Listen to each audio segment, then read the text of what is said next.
소파 사러 가보면요, 10만 원대부터 3천만 원대까지 진짜 천차만별이죠. 그래서 더 헷갈립니다. 아, 나 오늘 제대로 호갱되는 거 아닌가? 이런 생각 한 번쯤 해보셨을 거예요. 그래서 오늘은요, 생초보도 이 영상 하나만 보면 소파 기본 상식은 끝난다, 이런 느낌으로 정리해 드릴게요. 소파 가격에 영향을 주는 것은 크게 세 가지가 있습니다. 브랜드, 겉에 쓰이는 외장재, 그리고 안에 들어가는 내장재. 이 중에서 가장 크게 가격을 올리는 건 사실 브랜드예요. 똑같이 4인용 비슷한 소재, AS 기간도 비슷한데 브랜드 로고 하나 박혀 있다고 70만 원, 100만 원, 몇백만 원 이렇게 차이 나는 경우가 많습니다. 나는 브랜드보다 품질이랑 가성비가 더 중요하다 이러시면 감성 로고보다 소재 구조를 먼저 보시는 게 좋습니다. 먼저 소파 형태부터 간단하게 정리해 볼게요. 형태를 알아야 나중에 덜 후회합니다. 소파는 크게 세 가지로 나눌 수 있어요. 일자형 소파 세 덩어리로 된 것인데요. 좌, 중간, 우 이게 가장 많이 보이는 기본형입니다. 업자들은 이걸 4인용이라고 부릅니다. 벽에 딱 붙여 놓기도 좋고 좁은 집에서도 무난합니다. 예산이 부담되거나 거실이 그렇게 넓지 않다 그러면 일자형 선택하시는 것이 안전합니다. 코너형 소파, 즉 L자나 이제 기역자 느낌으로 꺾여 있는 타입인데요. 거실에서 보내는 시간이 길고 가족들이 많이 모여 앉는다 또는 누워 있는 시간이 많다, 그리고 난 TV나 영화를 오래 보는 편이다, 그리고 면적이 넓은 코너형이 확실히 고객님들에게는 편합니다. 여기서 가장 많이 실수하는 것이 있는데요.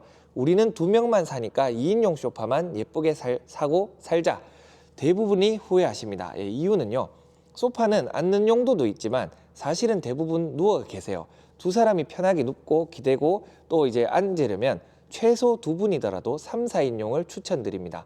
1인 가구이거나 거실이 정말 작다, 원룸이다 이럴 경우는 2인용은 어쩔 수 없지만 웬만하면 3, 4인용을 구매하시는 걸 권장드려요.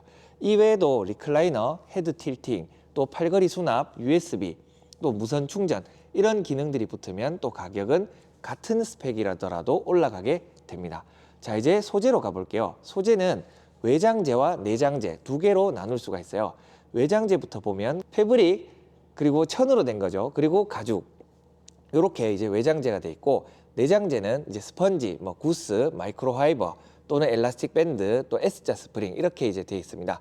이런 것들이 어떻게 조합되느냐에 따라 착석감이 딱딱하다, 편하다 또는 거칠다, 부드럽다 이렇게 다 달라지는 게 되는 거예요. 먼저 외장재에서 패브릭을 설명드릴게요. 패브릭은 요즘 기능성 패브릭을 많이들 찾으십니다. 이것의 장점은 어느 정도 방수와 발수 기능이 있고, 즉 생활 오염이 이지클린이라는 것이죠. 쉽게 닦이고 또 스크래치에도 강하고, 요즘은 애완동물들을 많이들 키우시는데 강아지나 고양이 발톱에도 강한 소재가 바로 이 기능성 패브릭입니다. 다만 이런 기능성 패브릭은 무조건 평생 발수와 방수가 된다, 그건 아닙니다. 왜냐하면 패브릭의 겉표면에 그 패브릭 면털에 그 발수와 방수 기능이 있는 코팅을 먹입니다. 근데 그 코팅이 얼마를 먹이느냐에 따라서 부드럽기도 하고 딱딱하기도 한데요. 당연히 두껍게 코팅을 할수록 그런 발수력은 오래 지속되겠죠. 하지만 착석감은 딱딱해질 수 있습니다. 자, 그래서 이런 기능성은 보통 길면 2년 정도 갑니다. 그래서 이제 완벽하게 평생 발수는 아니라는 점, 요걸 이제 아시면 좋겠고요. 자, 이제 가죽으로 넘어가 볼게요. 가죽은 크게 세 가지로 구분되는데, 먼저 이미 아시는 천연 가죽, 그리고 많이 들어보셨던 인조 가죽, PU 이런 거죠. 그리고 요즘 세 번째가 있는데, 이 천연 가죽과 인조 가죽의 장점들만 모아놓은 기능성 가죽이라는 겁니다. 흔히 우리들이 실리콘 가죽이다, 아니면 생태피다, 아니면 비건 가죽이다 이렇게 이제 표현하는데, 일단 저희는 기능성 가죽이라 표현할게요. 이들의 가장 큰 차이점은 내구성과 바로 사용감, 즉 착석감, 촉감이에요. 먼저 천연 가죽은 시간이 지나도 주름이 자연스럽게 잡히거나 또 모공이 있어서 여름에도 허벅지나 이런 살들이 좀 덜 달라붙을 수 있죠. 그리고 반대로 인조 가죽은 가격은 좀 저렴한 게 맞습니다. 하지만 이제 시간이 지나면 이 코팅이 갈라지고 또 갈라지진 않더라도 좀 덥고 습한 날에는 이렇게 좀 몸이 들러붙는 좀 그런 느낌이 있죠. 그래서 수명과 가격이 천연 가죽과 인조 가죽은 보통 3배 이상 차이 난다고 보시면 됩니다. 그래서 요즘 나오는 가죽 소파들은 보통 이렇게 타협을 하기도 합니다. 어떻게? 내가 살이 닿는 부분은 천연가죽, 내 살이 안 닿는 부분은 인조가죽. 이걸 보고 저희 업자들은 뭐 콤비다 이렇게 이제 표현하기도 하는데요. 뭐 살이 닿는 부분은 말 그대로 엉덩이와 허벅지가 달라붙는 이 좌방석, 그리고 등방석, 그리고 팔을 얹는 팔걸이, 이런 부분은 이제 천연가죽을 쓰고요. 또 눈에 잘 안 보이는 부분, 예를 들어 소파의 뒷면, 그 다음에 팔걸이의 옆면, 그 다음에 종아리 부분, 이 밑에 종아리 부분은 인조를 써서 좀 단가를 절감시키기도 합니다. 뭐 이렇다고 해서 뭐 나쁜 소파는 절대 아닙니다. 오히려 그 단가도 낮추고 또 내가 앉는 부분은 천연이기 때문에 어찌 보면 좀 합리적으로 만든 것이라고 보시면 되겠습니다.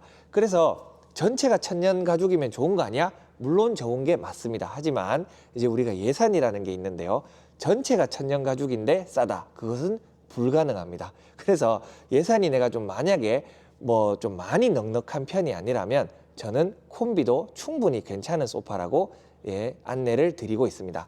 그래서 이 천연 가죽과 인조 가죽을 장점을 모은 게 최근에 이제 유행을 불고 있는, 아직 온라인은 아닌데요, 오프라인에서 이제 유행이 되었습니다. 뭐냐면 바로 기능성 가죽, 즉 실리콘 가죽, 비건 가죽, 뭐 생태피, 뭐 이런 이제 가죽들인데요. 이게 얼마 전까지만 해도 촉감이 마치 물에 젖은 듯 축축하고 또 앉으면 미끄러지는, 즉 사람 몸이 미끄러지는 이런 조금의 아직까지 보완해야 되는 단점이 있었는데, 최근에 그 단점들이 거의 다 극복이 되었습니다. 즉 업자들이 봐도 이거 진짜 천연 가죽 아니야? 라고 생각이 들 정도로 촉감이 매우 지금 현실적으로 가죽처럼 업그레이드가 되었고요. 그리고 단가 역시 괜찮게 그 천연 가죽보다는 저렴합니다. 그래서 이런 기능성 가죽이 요즘 유행을 하고 있습니다. 이렇게 이제 가죽을 이제 보셨다, 패브릭도 받고 이제 가죽도 이제 설명드렸으면, 즉 외장재를 제가 이때까지 설명을 드렸죠. 그럼 이제 내장재도 이제 설명을 드려야 되는데, 내장재가 텐션에 정말 중요한 역할을 합니다. 내장재, 즉 스펀지를 뭘로 썼냐, 또 뭐 예를 들어 스프링은 어떤 거냐, 또 밴드는 어떤 걸 썼냐, 이런 거에 따라서 굉장히 달라집니다. 뭐 단단하다고 좋은 거냐, 그것도 아니고, 그러면 푹신하다고 좋은 거냐, 그것도 아닙니다. 이렇게 단단한 거와 푹신한 걸 결정짓는 것은 스펀지의 밀도의 영향이 엄청 큰데요. 밀도가 높으면 예를 들어 30kg이다, 뭐 28kg이다, 45kg이다, 이런 밀도의 차이에 따라서 단단함이 달라집니다. 밀도가 높을수록 이제 응집이 많이 됐기 때문에 별로 유연하지가 않고 앉아도, 그러니까 한마디로 구부러지는 게 덜합니다. 그러면 당연히 딱딱하겠죠. 자, 그런 거를 이제 밀도의 차이에 따라 이제 텐션이 부드러워지고 딱딱해지는데, 밀도가 높다고 무조건 좋은 게 아니죠. 왜냐하면 딱딱한 걸 싫어하는 사람도 있으니까요. 그래서 이 착석감은 굉장히 사람들마다 주관적인 영역입니다. 뭐 예시를 드리면 저희 매장은 이제 허리가 안 좋은 분들은 너무 꺼지는, 그러니까 푹신한 것보다는 좀 단단한 고밀도의 이제 스펀지를 좀 좋아하셨고요. 자주 내가 뭐 소파를 눕고 일어나고를 좀 자주 하시고, 뭐 낮잠도 주무시고 거기서 뭐 몇 시간 동안 영화도 보시고 이런다, 그러면 밀도가 조금 뭐 중간이나 낮은 저밀도의 어떤 스펀지로 좀 포근하게 이불처럼 내 몸을 감싸는 그런 착석감을 이제 좋아하시는 분들이 좀 많았습니다. 그래서 이제 저희 판매원들이나 인터넷 상세 페이지나 이런 쪽에서도 최대한 자세하게 설명을 드리겠지만은, 뭐 탄탄한 소파입니다, 그래서 내가 샀는데 생각보다 안 탄탄하네, 푹신한 소파입니다 라고 해서 샀는데 생각보다 안 푹신하네, 이런 경험을 한 분들이 분명히 계실 거예요. 그래서 남이 알려주는 착석감이나 뭐 이런 설명보다는 꼭 가까운 매장이나 저희 가구 아마존에 내방을 하셔가지고 정말 한번 앉아보세요. 앉아보고 이게 이 정도는 나에게는 탄탄한 거구나, 이 정도는 나에게 푹신한 거구나, 이 정도는 나에게 중간이구나, 이걸 꼭 체험해 보시고 구매하시는 걸 권장을 드립니다. 그리고 이벤트 전시품 2월 모델을 활용하는 게 이제 또 꿀팁인데요. 시즌이 끝날 때 리뉴얼 전 모델, 그리고 샘플로 들어온 소파들이 있어요. 왜냐하면 이제 신제품을 런칭해야 되는데 뭐 몇 컨테이너씩 갑자기 드리는 건 좀 위험해요. 그래서 샘플로 몇 조를 우선적으로 받는데요. 그런 샘플들도 저렴하게 구매하실 수 있습니다. 그래서 같은 예산으로 한두 급 위에 이제 소파를 이제 구매하실 수 있는 거죠. 그래서 이제 이런 소파는 매일 보는 가구이고 내 몸에 직접 닿는 이 가구이기 때문에요. 한 번 잘 사두면 계속 볼 때마다 좋습니다. 예, 마음도 편하고요. 근데 반대로 내가 잘못 산 것 같다. 이 소파 마음에 안 든다. 그러면 거실이 집안의 가장 넓은 공간인데 거실을 왔다 갔다 하면서 소파를 볼 때마다 매일 스트레스일 거예요. 예, 그래서 이 소파는 꼭 앉아보고 사시기를 권장을 드려요. 그리고 마지막으로 이제는 브랜드 간판 말고 소재, 구조 이런 것들을 한번 내 몸으로 체험하고 이런 걸 이제 알고 구매를 하셨으면 좋겠습니다. 예, 소파를 고르다가 막히면 댓글로 편안하게 이제 물어봐 주시고요. 아니면 뭐 문의 전화를 주셔도 됩니다. 그래서 영상 도움 되셨다면 구독, 좋아요, 알람 설정까지 이제 부탁드리고요. 오늘 영상은 여기까지 하겠습니다. 감사합니다.